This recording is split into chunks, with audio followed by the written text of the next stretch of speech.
والد صاحب کو دھوکے میں ڈال کر مال بیچ کر کھا رہا ہو تو اس کا کیا حکم ہے؟ تو اس کا جواب یہ ہے کہ اصل میں ماں باپ والدین ان کو بچوں کی شروع سے تربیت کی ضرورت ہوتی ہے کہ اگر شروع سے ان کے اندر امانت پیدا کریں گے، ایک دوسرے کے حقوق کا خیال رکھنے کو کہیں گے، تو ایسی صورت کے اندر انشاءاللہ اللہ تعالیٰ پھر ایسی کیفیت بڑے ہو کر نہیں لانے دیتا۔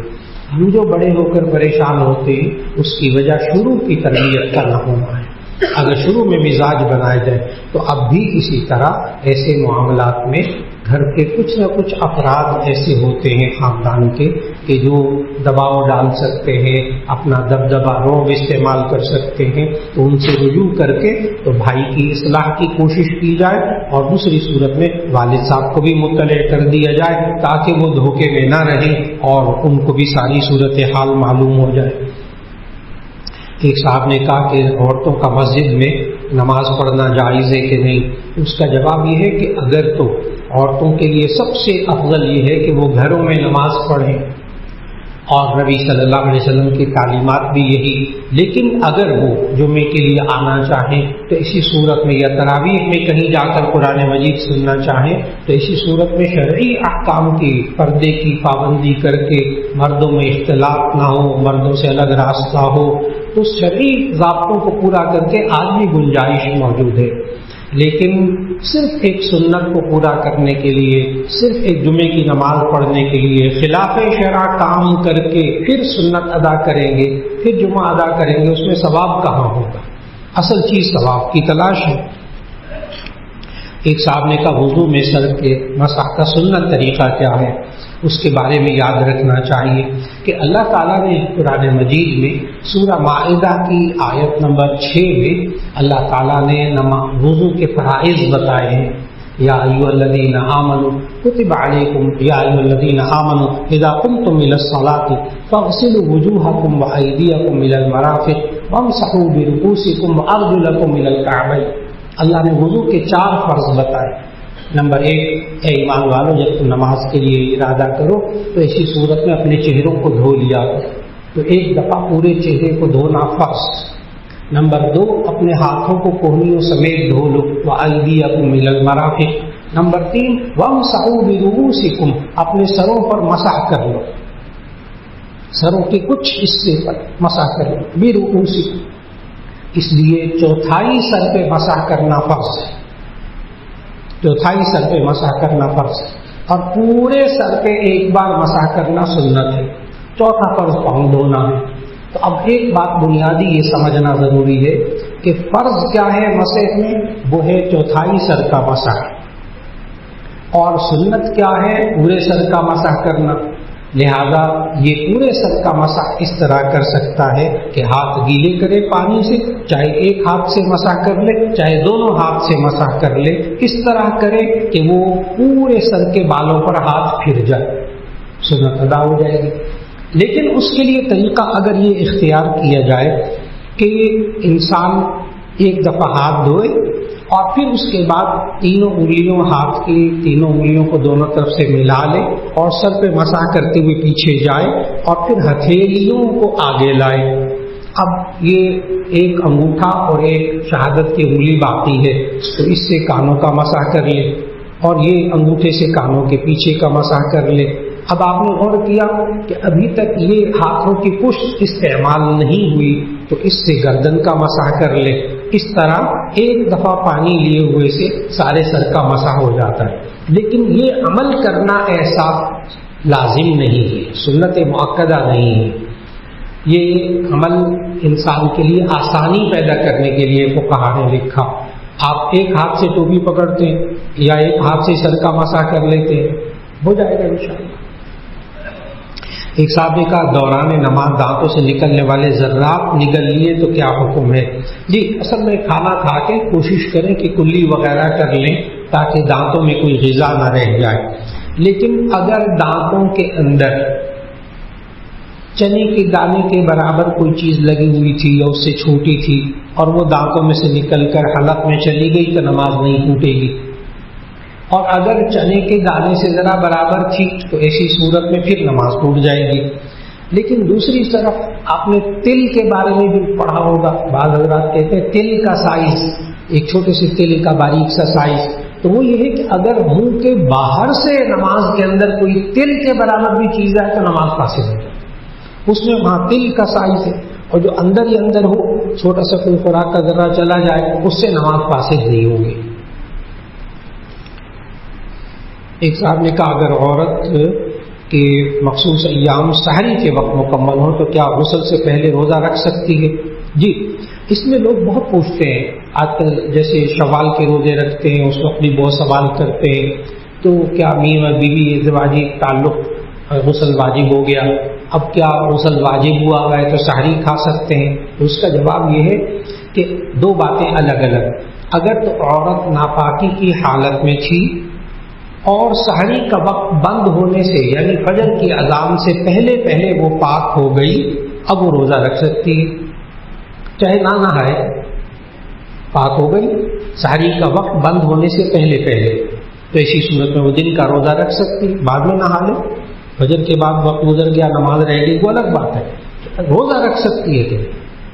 تو فجر کی اذان ہونے سے پہلے پہلے اگر یہ پاک ہو گئی تھی تو یہ روزہ رکھ سکتی.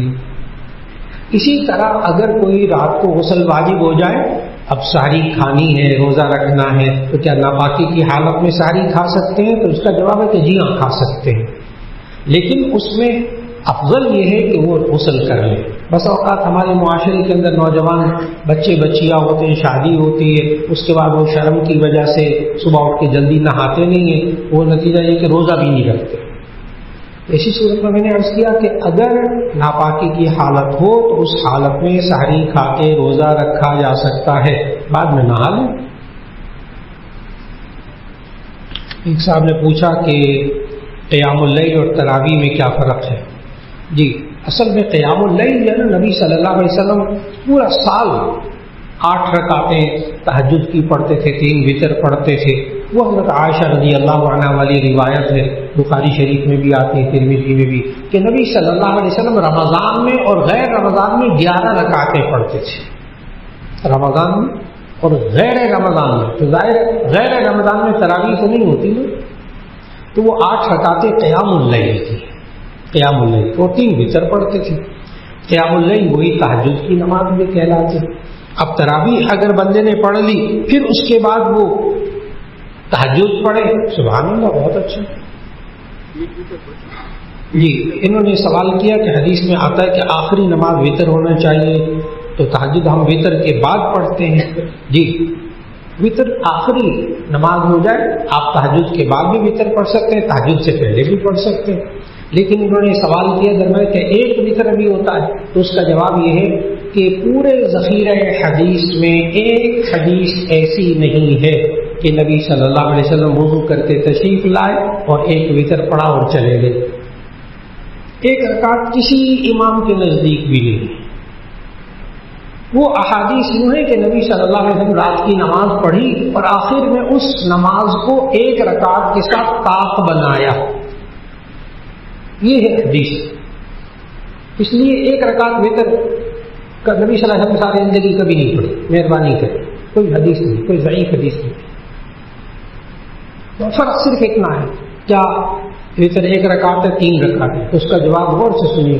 جتنے ایک رکعت کے قائل ہیں نا وہ پڑھتے وہ بھی 3 ہی، صرف کیا کرتے 2 رکعت کے بعد سلام پھیر کے پھر کھڑے ہو جاتے، ایک رکعت وہ بھی نہیں پڑھتے.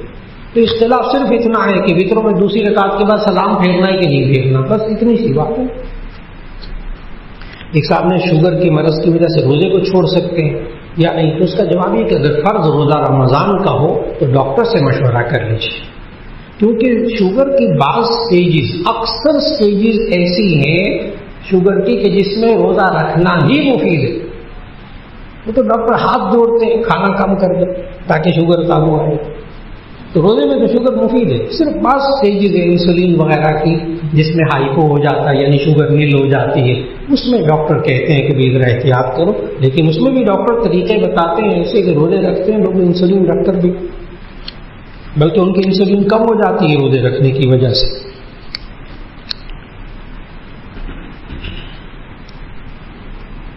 ایک صاحب نے کہا کہ ایک مفتی صاحب نے 2 فریقوں کے درمیان پنچایت میں بیٹھ کر فیصلہ کیا، جس پر عمل درآمد بھی ہو گیا، لیکن بعد میں ایک فریق نے کہا کہ فیصلے پر دوبارہ نظر ثانی کر لیں، لیکن اب وہ اس پر تیار نہیں۔ اس کا جواب یہ ہے کہ جب پہلے شریعت کے مطابق فیصلہ کر دیا مفتی صاحب نے تو اس پر عمل ہونا چاہیے، اس پر عمل ہونا چاہیے۔ نظر ثانی کا کیا مطلب کہ پھر دوبارہ فیصلہ بدل دیں، شریعت کے خلاف فیصلہ کر دیں، ظاہر ہے غلط بیکار بات ہے۔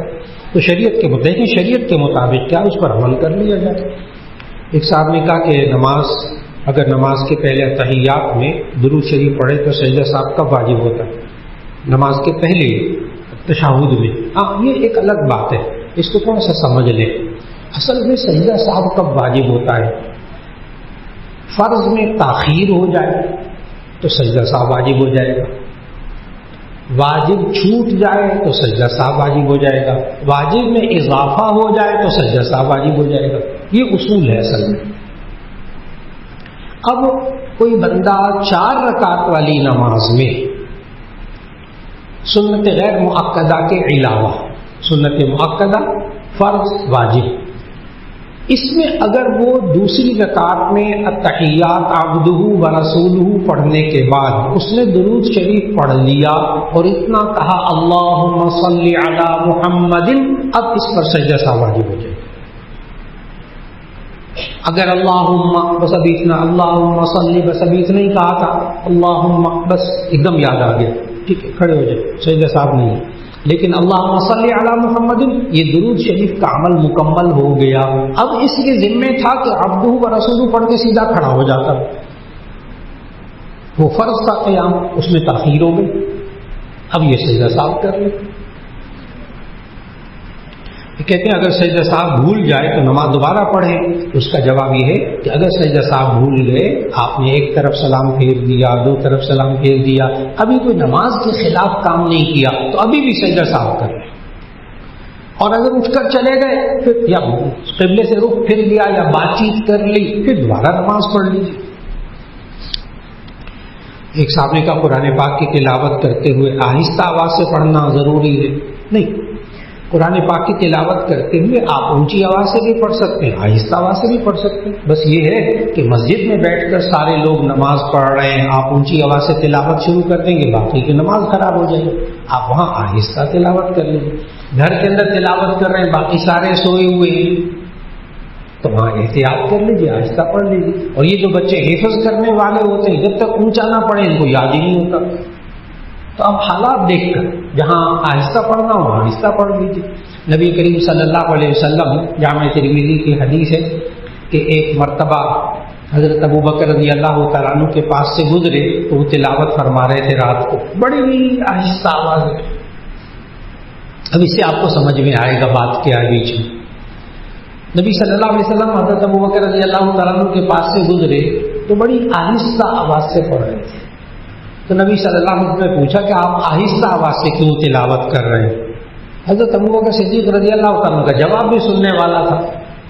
حضرت ابوبکر رضی اللہ تعالیٰ نے عرض کیا یا رسول اللہ، میں جس سے سرگوشی کر رہا ہوں وہ سن رہا ہوں، میں جس سے سرگوشی کر رہا ہوں وہ سن رہا ہے۔ نبی صلی اللہ علیہ وسلم نے کہا ارفع صوتک، ارفع صوتک، اپنی آواز کو تھوڑا سا اونچا کر۔ حضرت ابوبکر کو کہا۔ اچھا، پھر اسی حدیث میں ہے کہ حضرت عمر رضی اللہ تعالیٰ عنہ کے پاس سے گزرے، اب وہ جلالی ماشاءاللہ جلالی شخصیت، حضرت عمر بہت اونچی آواز سے تلاوت کر رہے تھے۔ نبی صلی اللہ علیہ وسلم نے پوچھا اے عمر اتنی اونچی آواز سے کیوں پڑھ رہے ہیں؟ تو حضرت عمر رضی اللہ تعالیٰ نے جواب دیا یا رسول اللہ، میں اس وقت نیند میں غافل لوگوں کو جگانا چاہتا ہوں۔ تو نبی صلی اللہ علیہ وسلم نے فرمایا اخفض صوتک، اے عمر آواز کو تھوڑا سا آہستہ کر۔ اب آپ کو سمجھ میں آ گئی، اتنی آواز سے پڑھیں کہ جس میں بات بھی سمجھ میں آ جائے، اور اتنا اونچا بھی نہ پڑھیں کہ ساتھیوں کو تکلیف ہو۔ لیکن اگر آپ سمجھتے ہیں کہ کسی کو تکلیف نہیں ہو رہی، جیسے قاری صاحب ہیں وہ بھرے مجمع میں تلاوت کر رہے ہیں، وہ تو ایسا اونچا بولتے پڑھتے ماشاء اللہ، لوگوں کو سناتے ہیں، بہت اچھا۔ لیکن ایک بات عرض کر دو، دل میں پڑھنے کو تلاوت نہیں کہتے، بس ایک بات بڑی کلیئر ہو جائے، بڑی واضح ہو جانی چاہیے دل دل میں پڑھنے کو تلاوت نہیں کہتے، قراءت نہیں کہتے. ایسا اس طرح نہیں پڑھنا چاہیے. دل دل میں پڑھنے کا کیا مطلب؟ قرآن سامنے کہیں قرآن خوانی وغیرہ ہوتی ہے، وہاں غور سے دیکھیں، غور سے دیکھیں.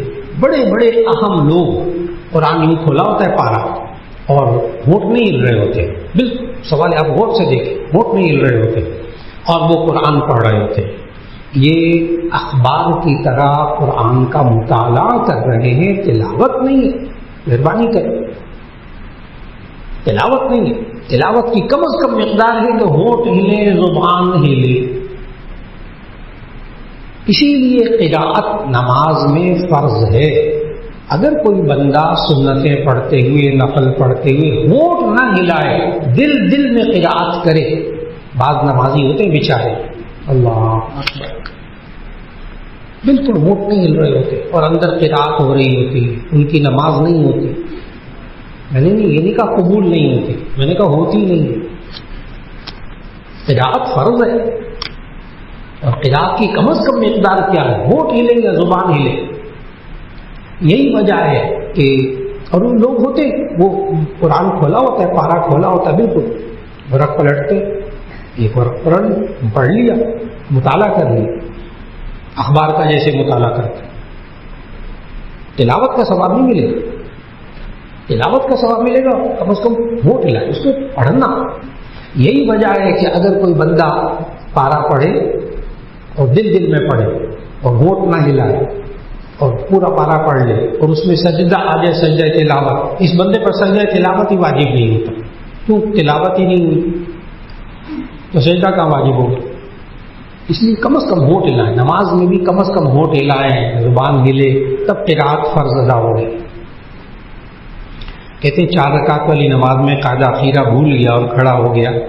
4 رکعت والی نماز میں ٹھیک آخری قاعدہ تھا نا، تو اسی صورت میں کبھی ایسا ہو جائے 4 سنتیں پڑھ رہے ہیں، 2 سنتیں پڑھ رہے ہیں اور آخری قاعدے میں کھڑے ہو گئے، تو وہ کھڑے ہو گئے نا. اب اس میں بھی ذرا تھوڑا سا، اگر تو اتنا کھڑے ہوئے، فقہا نے لکھا کہ اگر تو یہ بیٹھنے کے قریب ہے تو بیٹھ جائے، اگر کھڑا ہونے کے قریب ہے تو کھڑا ہو جائے اور سجدہ سہو کر لے. بیٹھنے کے قریب ہے تو بیٹھ جائے، سجدہ سہو نہیں ہوگا. کھڑے ہونے کے قریب ہے تو کھڑا ہو گیا، اب سجدہ سہو کر لے. اب یہ کیسے حد متعین ہوگی، کیسے ہم سمجھیں کہ یہ کھڑا ہونے کے قریب ہے یا بیٹھنے کے قریب ہے؟ تو فقہا نے اس کی صورت بتائی. اگر یہ زمین سے اٹھا، ہاتھ بھی اٹھا لیے، گھٹنے بھی اٹھا لیے، لیکن ابھی اس کی پنڈلیاں اور رانیں ملی ہوئی ہیں،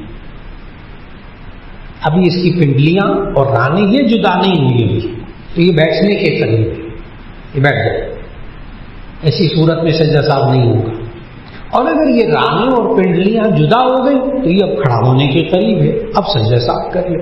تو اگر یہ زائد رکعت میں کھڑا ہو جائے نا، تب بھی واپس آ جائے، سجدہ سہو کر لے. سورہ فاتحہ پڑھ لی تو بھی واپس آ جائے. قرأت سورت بھی پڑھ لی تب بھی واپس آ جائے، بیٹھ جائے، سجدہ سہو کر لے، نماز ہو جائے. لیکن اگر ایک زائد رکعت پڑھ لی، پھر اس کے بعد مسائل مختلف ہو جاتے ہیں، پھر اس میں مفتیان کرام سے پوچھنا پڑے گا کہ کیا اب اس کا اب کیا ہوگا. اس کے لیے پھر نماز کو لوٹا دینا چاہیے. ایک صاحب نے کہا جی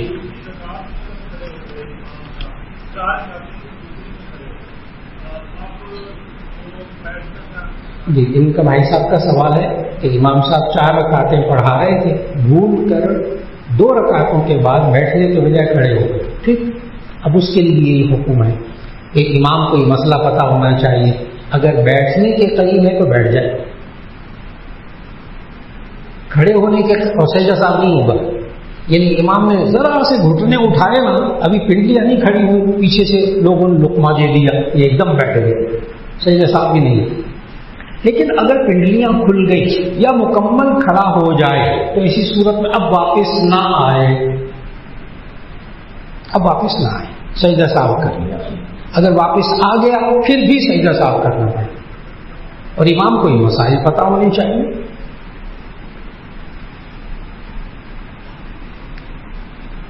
ایک صاحب نے کیا کسی دوسرے آدمی کے لیے استخارہ کر سکتے ہیں؟ یہ ہمارے معاشرے کا ایک بڑا عجیب و غریب مسئلہ ہے.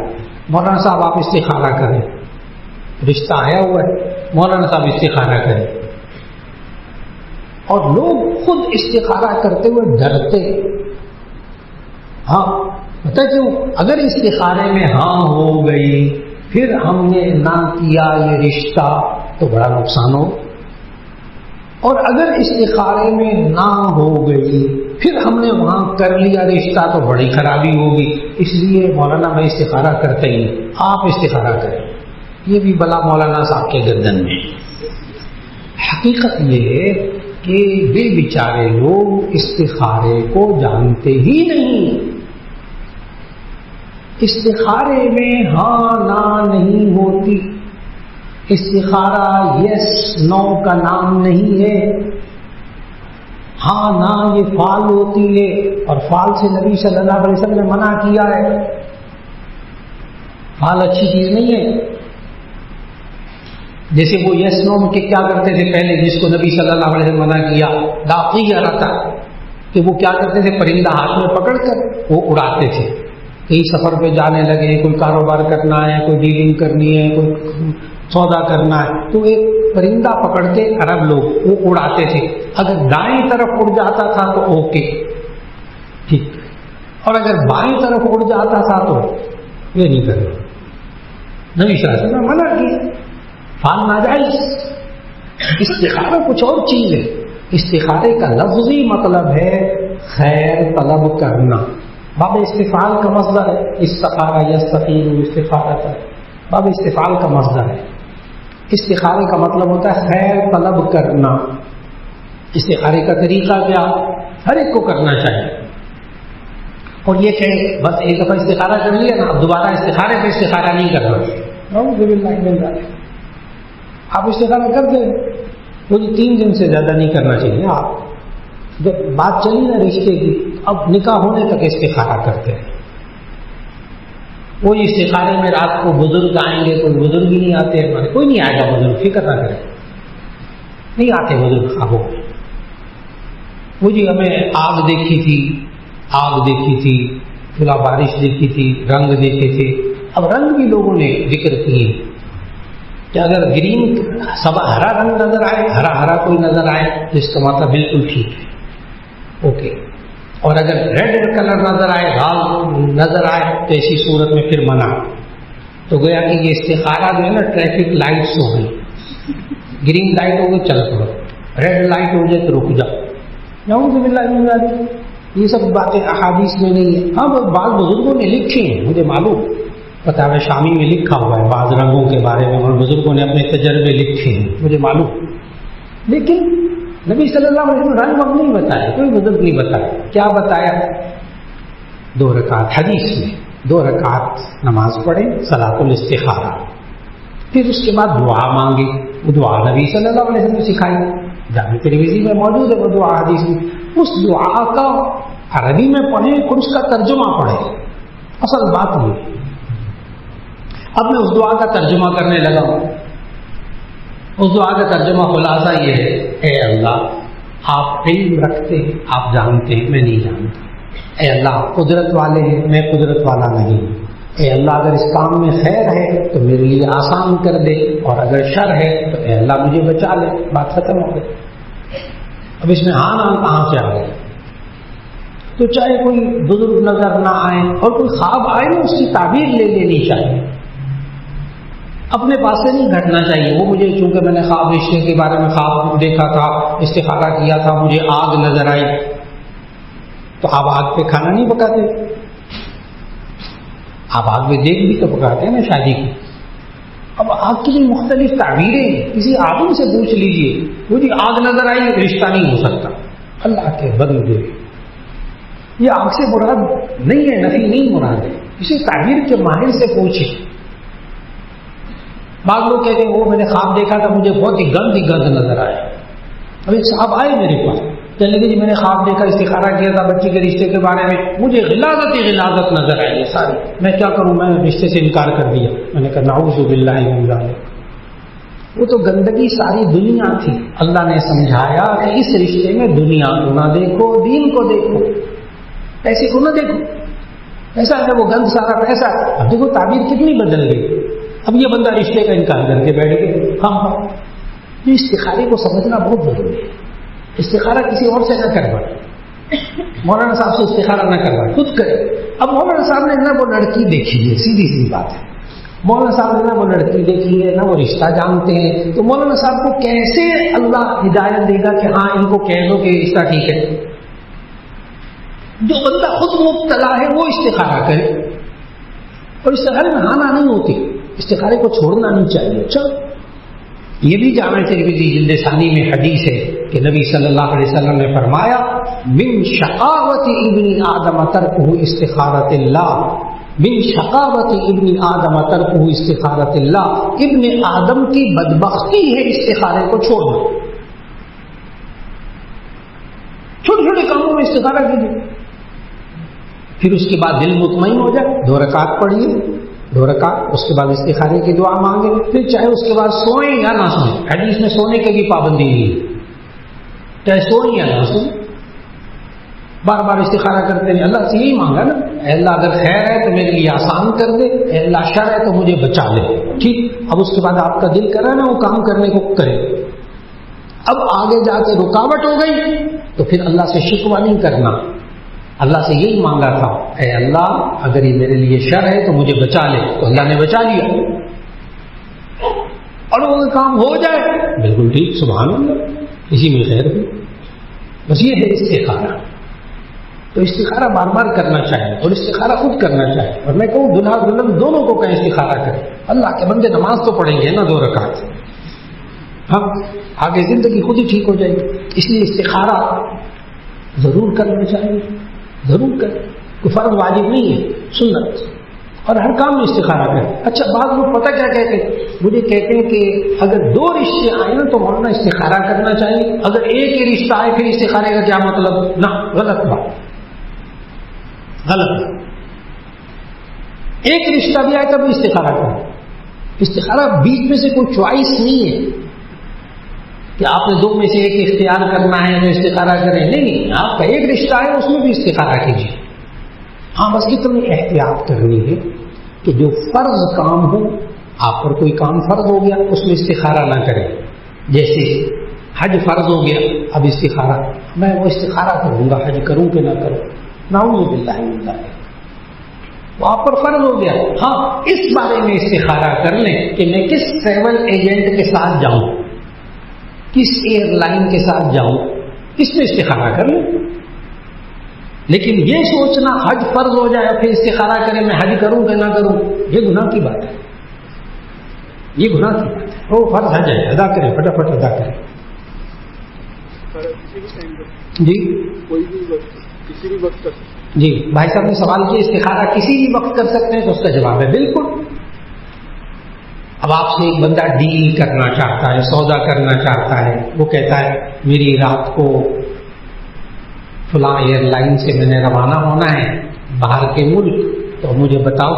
ابھی بندہ کہتا ہے پہلے میں رات کو سوؤں گا, پھر مجھے خواب آئے گا, پھر میں فیصلہ کروں گا. اتنی دیر میں انشاءاللہ وہ بندہ باہر چلا جائے گا. اب نبی صلی اللہ علیہ وسلم اس کے لیے بھی الفاظ سکھائے کہ اگر آپ فوراً استخارہ کرنا چاہتے ہیں پھر کیا, اللہم خیر لی واختر لی.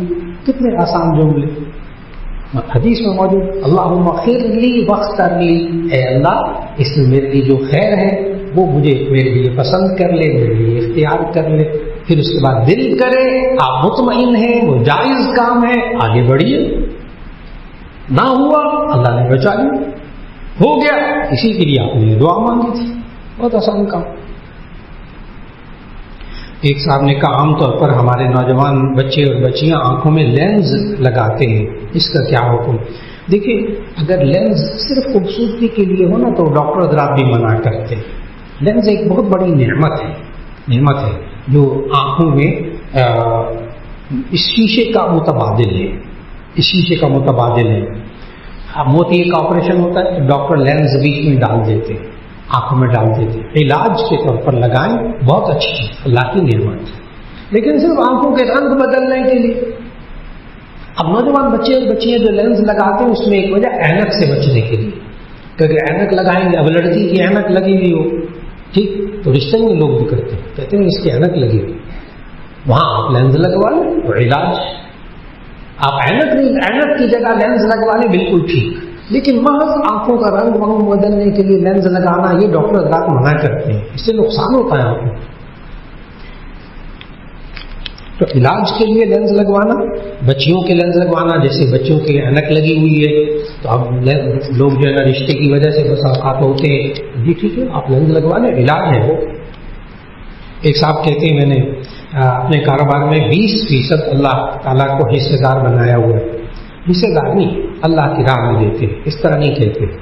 اور میں اپنا وہ مال کس جگہ خرچ کر سکتا ہوں، بعض دفعہ میں اس مال کا حصہ اپنے سفر کے دوران اپنے دوستوں کا اکرام کر دیتا ہوں جس میں میں ساتھ بھی ہوتا ہوں، اور میں بھی اس میں سے کچھ حصہ اپنے ملازمین کو دے دیتا ہوں.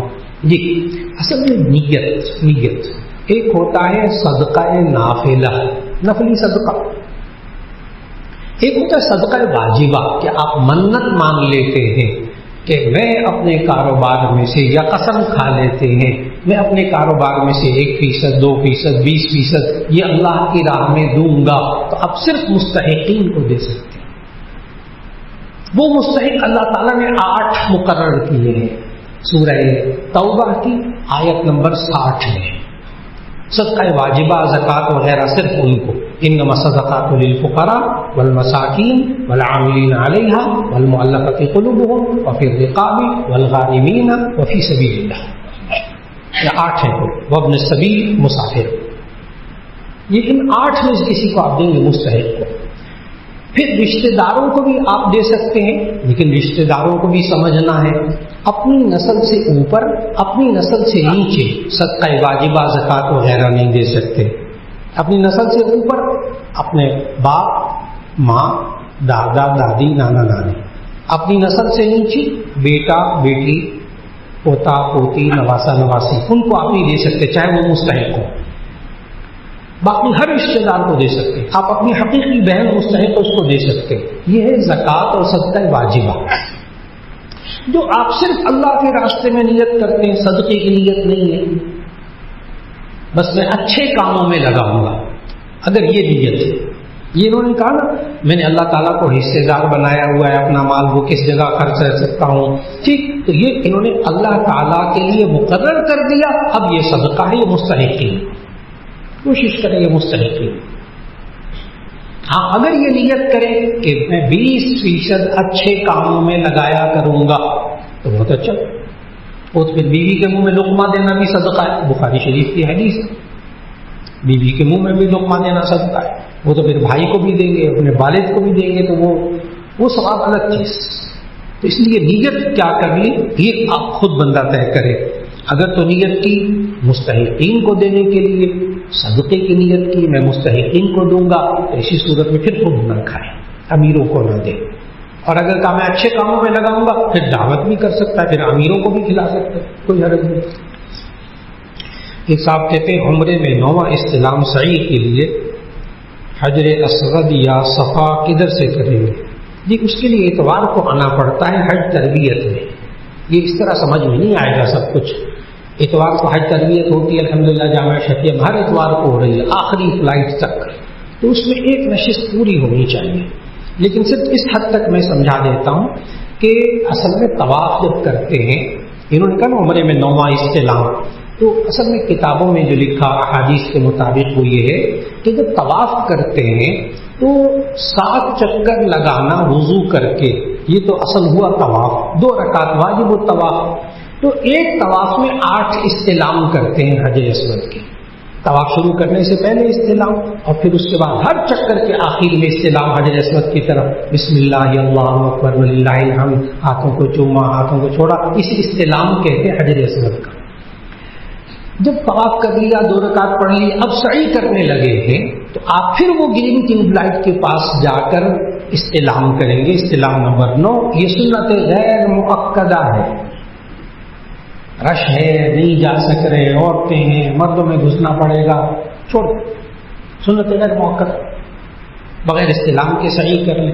تو استلام نمبر 9 سنت غیر مؤکدہ. بس جا سکتے ہیں تو قریب ہیں، جا سکتے ہیں جا کے کر لیجیے. انہوں نے پوچھا کدھر سے کریں گے 9واں استلام؟ تو اس کا جواب ہے گرین ٹیوب لائٹ سے. گرین ٹیوب لائٹ کے پاس جا کر استلام کریں گے. گرین ٹیوب لائٹ پر اصل میں باقی حضرات جو نئے بیٹھے ہیں، نبی صلی اللہ علیہ وسلم نے فرمایا تھا کہ طواف وہاں سے شروع کرنا ہے جہاں حجر اسود لگا ہوا ہے. خانہ کعبہ کے جس کونے میں حجر اسود لگا ہوا ہے وہاں سے طواف شروع کریں. یہ ہے اصل حکم. لیکن نبی صلی اللہ علیہ وسلم کے زمانے میں بھی رش ہو گیا تو نبی صلی اللہ علیہ وسلم نے استلام سکھایا کہ آپ کندھوں تک ہاتھ اٹھائیں، ہتھیلیاں قبلے کی طرف رکھیں، گویا کہ آپ نے حجر اسود پر ہاتھ رکھے ہوئے ہیں. اب آپ کہیں بسم اللہ اللہ اکبر وللہ الحمد، ہاتھوں کو چومیں، ہاتھوں کو چھوڑ دیں، اسے استلام کہتے ہیں. بس ایک صاحب نے کہا وضو میں پانی بہانا ہے یا ملنا ہے؟ جی پانی بہانا ہے. اصل پانی بہا دیا نہیں ملا، ملتے اس لیے تاکہ کوئی جگہ خشک نہ رہ جائے، ملنا افضل، لیکن اصل چیز پانی بہانا. ایک صاحب نے کہا اگر پانی بہائیں تو 800 ملی لیٹر سے مقدار بڑھ جاتی ہے، اگر ملیں تو ممکن ہے نہیں. 1 لیٹر پانی سے وضو کریں گے. نبی صلی اللہ علیہ وسلم حدیث جامع ترمذی میں ان نبی صلی اللہ علیہ وسلم کان یتوضأ بالمد ویغتسل بالصاع. نبی صلی اللہ علیہ وسلم 1 مد پانی سے وضو کرتے تھے، 1 صاع سے غسل کرتے تھے. 1 صاع 3.5 لیٹر کا، اور 1 مد یہ ہے 800 ملی لیٹر، یعنی 1 لیٹر پانی 1 لیٹر کی بوتل ہوتی، اس میں سے 200 ملی لیٹر کم. تو 1 لیٹر پانی سے 100% سنت کے مطابق وضو ہو جاتا ہے. کر کے دیکھنے کی بات ہے. میں تو کراچی جانا ہوا، وہاں انہوں نے ایک مدرسے میں وہاں 450-500 لڑکا حفظ کا، چھوٹے بچے حفظ کے بچے، تو انہوں نے مجھے وضو کی جگہ دکھائی تو وہاں نا اتنے ڈبے پڑے ہوئے تھے، اتنے یلو کلر کے پلاسٹک کے، لوٹے نہیں تھے، مگ بھی نہیں تھے، ڈبے. میں نے ایک اندازہ لگایا، میں نے کہا یہ تو مد پڑا ہوا ہے. مد انہوں نے 1 مد کے باقاعدہ پلاسٹک کے ڈبے بنوا لیے اور ہر ٹوٹی کے ساتھ مد رکھا ہوا. کہنے کہ ہمارے پورے جامعہ کے طلباء جو ہیں وہ 1 مد پانی سے وضو کرتے ہیں سنت کے مطابق، ٹوٹی سے. اور پھر انہوں نے اسٹیج کے اوپر بچوں کو بلایا، 2 کو، ایک نے ٹب رکھا، ایک نے 1 مد پانی سے مکمل سنت کے مطابق وضو کر کے دکھایا. پانی کی قلت. اب تو اس کو اربوں ڈالر خرچ کیے جا رہے ہیں یہ سمجھانے کے لیے کہ پانی کی حفاظت کریں. ایک صاحب کہتے ہیں کہ حج انتظامیہ مزدلفہ میں حاجیوں کو فجر سے پہلے ہی نکال دیتی ہے، ہمارے لیے کیا حکم ہے؟ تو اس کا جواب یہ ہے کہ پھر اتوار کو حج تربیت میں آنا پڑے گا. اتوار کو حج تربیت میں آنا پڑے گا جو حج کرنے جا رہا ہے. دیکھیں 12 لاکھ روپیہ سرکاری حج کا خرچہ، اللہ کے بندہ حج سیکھ کر نہیں جا رہا. نعوذ باللہ من ذالک. نہیں، یہ جو انہوں نے سوال کیا نا حج انتظامیہ مزدلفہ میں سے حاجیوں کو فجر سے پہلے نکال دیتی ہے، بالکل نہیں نکالتی. یہ سنت ہے نکلنا، کوئی نہیں انتظامیہ نکالتی. مزدلفہ ایک بہت بڑا میدان، وقوف مزدلفہ کا ٹائم ہوتا ہے فجر کی اذان سے لے کر سورج نکلنے کے درمیان. اس درمیان میں پورا وقت یہاں رہنا واجب نہیں ہے. آپ بس مزدلفہ میں فجر کی نماز پڑھی، دعائیں مانگی، آپ کا وقوف مزدلفہ ہو گیا. نبی کریم صلی اللہ علیہ وسلم بھی احادیث میں موجود ہے کہ سورج نکلنے سے پہلے مزدلفہ سے مینا تشریف لے گئے تھے تاکہ ٹھنڈے مینا پہنچ جائے، دھوپ میں تیزی نہ آئے. اس لیے مزدلفہ سے پہلے ہی جانا ہے، آپ پیدل جانا ہے انشاءاللہ، وہاں سواری نہیں ملتی پھر. ایک صاحب نے کہا والدین نفلی روزہ رکھنے سے منع کرتے ہیں، ایسی صورت میں ان کی اجازت کے بغیر روزہ رکھ سکتے ہیں. اصل میں جب بندہ روزہ رکھ لیتا ہے نا پھر وہ بندہ نخرے کرتا ہے، کام بھی نہیں کرنا، میں نے روزہ رکھا ہوا ہے، پھر ادھر بھی نہیں جانا ادھر بھی نہیں جانا، باپ کا کہنا بھی نہیں ماننا، روزہ رکھا ہوا ہے، میں تھک گیا ہوں روزہ رکھا ہوا ہے، گرمی ہے، باپ نے کہا جا کے دکان پہ بیٹھ جاؤ، میں نے روزہ رکھا ہوا ہے، دکان سے بھی جلدی اٹھ کے آ رہا ہے، میں نے روزہ رکھا ہوا ہے، وہ اسکول بھی نہیں جانا، کالج بھی نہیں جانا، میں نے روزہ رکھا ہوا ہے. پھر تو باپ منع کرے گا. اور اگر روزہ رکھ کے سارے کام کرے تو کون سا باپ منع کرتا ہے؟ اصل مصیبت یہ نفلی روزہ چھوڑنا پڑے گا اس کو، ماں باپ کا کہنا ماننا پڑے گا، فرض روزہ نہیں چھوڑنا۔ نفلی روزہ ماں باپ منع کر رہے ہیں تو دیکھیے کیوں منع کر رہے ہیں، میں نے وجہ بھی بتا دی ساری۔ یہ پھر تنگ کرتا ہے روزہ رکھ کے، نفلی روزہ رکھ کے ماں باپ کو تنگ کرتے، کام نہیں کرتے، پڑھائی بھی نہیں کرتے۔ ایک صاحب نے کہا نفلی روزہ رکھنے کی عادت ہے مگر اس کو ظاہر نہیں کرنا چاہتا، کسی محفل میں جانا ہو تو روزہ توڑنا پڑے گا تو میں جاتا ہی نہیں کہیں، تو کیا روزہ توڑنے پر 60 روزے مسلسل رکھنے ہوں گے؟ نہیں، یہ ذہن میں رکھے، نفلی روزہ اگر جان بوجھ کر بھی توڑ دیں تو ایک روزے کی قضا، وہ جو 60 روزے ہیں نا وہ رمضان کے روزوں کے کفارہ، نفلی روزہ توڑ دیں صرف ایک روزہ قضا کرنا ہے۔ کہتے ہیں میں ظاہر نہیں کرنا چاہتا، تو آپ کوشش کریں کہ جہاں جائیں وہاں اکرام کرنے لگے تو آپ کہہ دیجیے میری اس وقت طبیعت نہیں چاہ رہی، یہ بھی تو کہا جاتا ہے کہ اس سے طبیعت نہیں چاہ رہی، بس نہ ظاہر کریں روزے کو۔ ایک صاحب کہتے ہیں نظر کمزور ہے اس کے لیے تو وظیفہ بتا دیں۔ اصل میں یہ سوال جواب کی نشست ہے، لیکن چونکہ بزرگوں نے حضرت مولانا اشرف علی تھانوی رحمہ اللہ نے بھی نظر کی کمزوری کا وظیفہ لکھا قرآنی اعمال میں، تو وہ بتا دیتا ہوں۔ سورہ قاف کی آیت نمبر 19 یا 21، فَكَشَفْنَا عَنْكَ غِطَاءَكَ فَبَصَرُكَ الْيَوْمَ حَدِيدٌ، تو یہ آیت 3 دفعہ پڑھ کے آنکھوں پہ دم کر لیجیے۔ ایک صاحب نے کہا کہ میری بیٹی کی بہت غصے میں ہے، اس کی طبیعت تحمل مزاجی آ جائے، اس کا حل بتا دیں۔ تو اس کا حل یہ ہے کہ کوشش کریں جس وجہ سے غصہ آتا ہے وہ نہ کریں، آسان بات ہے، اس کو کوشش کریں جس بات کی جو غصہ آتا ہے وہ نہ کریں انشاءاللہ، اور دعا بھی مانگا کریں اس کے لیے، اللہ تعالیٰ اس کے مزاج کو درست فرما دے۔ ایک صاحب نے کہا میری عمر 55 سال ہے، قرآن پاک تجوید کے ساتھ پڑھنا چاہتا ہوں، اس عمر میں کس طرح سیکھوں، آن لائن یا کسی کے پاس جا کر سیکھوں؟ دیکھیں اگر سب سے افضل تو یہ ہے کسی قاری صاحب کے پاس چلے جائیں، محلے میں مسجد تو ہے نا، مسجد کے قاری صاحب کی بھی تجوید اچھی ہوتی ہے، اب تو ان کے پاس بیٹھ کر تھوڑا تھوڑا کر کے سیکھ لیں۔ ہاں باہر کے ملکوں میں جہاں بیچارے آن لائن کے علاوہ کوئی چارہ کار نہیں ہوتا، وہاں آن لائن سے پڑھ لیں، یا اتنے ضعیف ہیں باہر نہیں چل پھر سکتے تب آن لائن پڑھ لیں، لیکن جو لائیو پڑھنے کا مزہ ہے قاری صاحب سے وہ ایک عجیب و غریب چیز ہے، آن لائن یہ متبادل ہے۔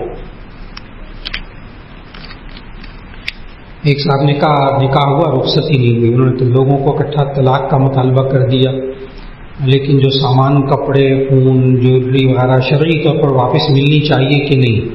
جی اگر نکاح ہوا رخصتی نہیں ہوئی طلاق ہو گئی تو ایسی صورت میں اس لڑکی کا جو جہیز ہے ٹیلی فون ہے جیولری ہے شرعی طور پر آپ واپس کر دیں۔ وہ خلا کی بات ہوتی ہے جس میں لڑکی کہتی بس میری جان چھوڑ دو اور یہ پیسے لے لو سب چیزیں لے لو میری جان چھوڑ دو، وہ خلا ہوتا ہے۔ طلاق کی صورت میں سارا جہیز ٹیلی فون جیولری یہ ساری لڑکی کو واپس کرنی پڑیں گی جو لڑکی کی ہے۔ ایک صاحب نے کہا فوت شدگان کا عمرہ یا حج کیا جا سکتا ہے؟ تو اس کا جواب یہ ہے کہ فوت شدہ کی طرف سے حج اور عمرہ نفلی کسی وقت بھی کیا جا سکتا ہے، لیکن جو حج بدل ہے نا، حج بدل اس کے لیے شرط ہے کہ اس شخص پر حج فرض ہو اور اسی شخص کی طرف اسی کے مال سے حج کیا جائے، اسی کے میقات سے حج کیا جائے۔ عام طور پر ہمارے معاشرے میں یہ ہوتا ہے وہ میرے ابا جی نے حج نہیں کیا تھا، ان کے پاس استطاعت نہیں تھی، اتنا پیسہ نہیں تھا، لیکن اب میرے پاس پیسہ ہے، میں چاہتا ہوں ان کی طرف سے حج کروں، حج بدل۔ تو اس کا جواب یہ ہے کہ حج بدل کے لیے والد صاحب کا پیسہ ہونا ضروری تھا، ان پر حج فرض ہونا ضروری تھا، اور اگر آپ کا اپنا پیسہ ہے تو آپ پہلے خود حج فرض ادا کر لیں، پھر اس کے بعد نفلی حج کریں، اس کا ثواب کئی ایک کو پہنچائیں، نفلی حج کا ثواب ماں کو بھی پہنچائیں باپ کو بھی پہنچائیں، وہ سب جائز۔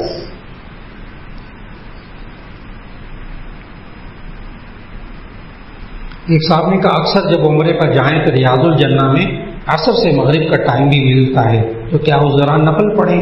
تو اس کا جواب یہ ہے کہ آپ جب ٹائم لیتے ہیں نا ریاض الجنہ کا، اس وقت وہ پوچھتا ہے کمپیوٹر آپ کو کون سا ٹائم چاہیے، تو آپ ٹائم ہی ایسا بتائیں، وہ ٹائم بھی پوچھتا ہے دن بھی پوچھتا ہے تاریخ بھی پوچھتا ہے، 2 3 4 وہ آپشن بھی دیتا ہے، تو آپ خود سلیکٹ کرتے وقت دھیان رکھیں، یہ مجبوری نہیں ہے، بے بسی نہیں ہے، اس میں آپ سلیکشن کے وقت آپ اس کو سیٹ کر سکتے ہیں۔ اگر ہو جائے بالفرض تو کوشش کریں کہ وہاں نفل پڑھنے کے بجائے دعائیں مانگیں، مکروہ وقت میں نفل نہ پڑھیں۔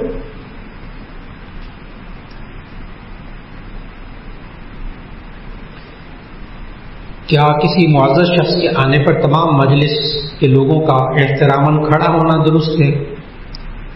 ہاں، اصل میں نبی صلی اللہ علیہ وسلم کی ایک حدیث ہے، اور وہ یہ ہے، اگر کوئی شخص یہ پسند کرے کہ لوگ میرے لیے کھڑے ہوں تو اس شخص کو اپنا ٹھکانہ جہنم میں بنا لینا چاہیے۔ میں نے ٹھہر کے نا آرام سے حدیث سنائی۔ اگر کوئی شخص یہ پسند کرے کہ لوگ میرے لیے کھڑے ہوں، یعنی اس کے اندر تکبر ہو، تو ایسی صورت میں اس شخص کو اپنا ٹھکانہ جہنم میں بنا لینا چاہیے، یہ حدیث۔ اب جامع ترمذی کی اور احادیث میں موجود کہ نبی صلی اللہ علیہ وسلم کے سامنے ایک خاتون آئی، نبی صلی اللہ علیہ وسلم بھری، صحابہ کی مجلس بھری ہوئی تھی، نبی صلی اللہ علیہ وسلم کھڑے ہوئے اس خاتون کے لیے اور اس کے لیے اپنی چادر بچھائی اور اس کو احترام سے بٹھایا، خود نبی صلی اللہ علیہ وسلم کھڑے ہوئے خاتون کے لیے۔ اور بعد میں صحابہ کو پتہ چلا نبی صلی اللہ علیہ وسلم کی یہ رضائی مبارکہ تھی، تو معلوم یہ ہوا آپ کسی بزرگ خاتون کے لیے احترام میں کھڑے ہوتے تو جائز، وہ تکبر سے منع کیا نبی صلی اللہ علیہ وسلم۔ بعض لوگ چاہتے آپ کھڑے رہے میرے سامنے، بس میں بیٹھا ہوں آپ کھڑے رہے، نعوذ باللہ تکبر، جیسے بعض دفتروں میں بھی ہوتا ہے کہ جی صاحب بیٹھے ہوئے آپ کھڑے رہے، یہ تکبر سے منع کیا۔ لیکن بزرگ کوئی آئے، کوئی عالم آئے، آپ اس کے احترام میں کھڑے ہو جائیں، جائز۔ میں نے دونوں باتیں حدیث سے بتا دی، یعنی ممانعت بھی بتا دی اور جواز بھی بتا دیا۔